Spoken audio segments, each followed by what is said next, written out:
सोने की तलवार। एक दिन की बात है, बादशाह अकबर बीरबल के साथ घोड़े पर सवार होकर जनता का दुख दर्द समझने के लिए अपने महल से बाहर बाजार में निकले। वे बाजार से गुजर रहे थे कि अचानक अकबर की नज़र एक बूढ़ी स्त्री पे पड़ी जो अपने हाथ में म्यान में तलवार लिए खड़ी थी। वृद्धा के हाथ में तलवार देखकर अकबर को उत्कंठा जागी। उन्होंने उस बूढ़ी औरत के करीब जाकर घोड़ा रोकते हुए पूछा, आप इस तलवार को लेकर बाजार में क्यों खड़ी हैं माँ?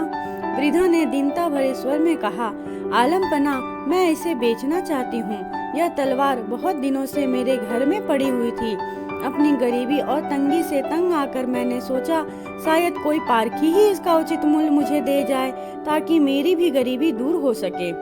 बादशाह ने उनसे म्यान ली, तलवार निकाली और देखकर उन्हें पुनः म्यान में डाल दी। तलवार उन्हें महत्वहीन लगी। उस तलवार को जंग लग चुकी थी और जगह जगह से वह खराब हो रही थी। म्यान तलवार सहित उन्होंने उस बूढ़ी औरत को सौंपी ही थी कि वृद्धा ने झट म्यान से तलवार निकालते हुए उसे गौर से विस्मित भाव से देखने लगी। अब अकबर को और भी कौतूहल हुआ।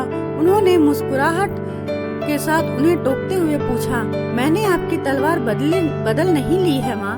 आप इस प्रकार परेशान होकर अपनी तलवार क्यों देख रही हैं?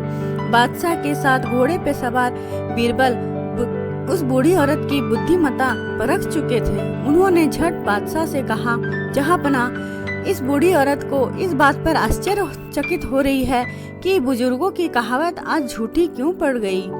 बुजुर्गों की कहावत झूठी? मैं समझा नहीं बीरबल। अकबर और भी उलझा।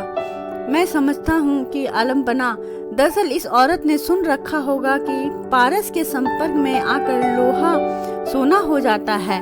आपने इसकी तलवार हाथ में लेकर देखी, इसके बाद भी लोहा ही रही। चकित होने का तो मुकाम है ही। बिल्कुल सही बात है, वह बूढ़ी औरत तुरंत बोल पड़ी। ओह, ऐसी बात? बीरबल के कथन का मर्म समझकर अकबर हंस पड़े।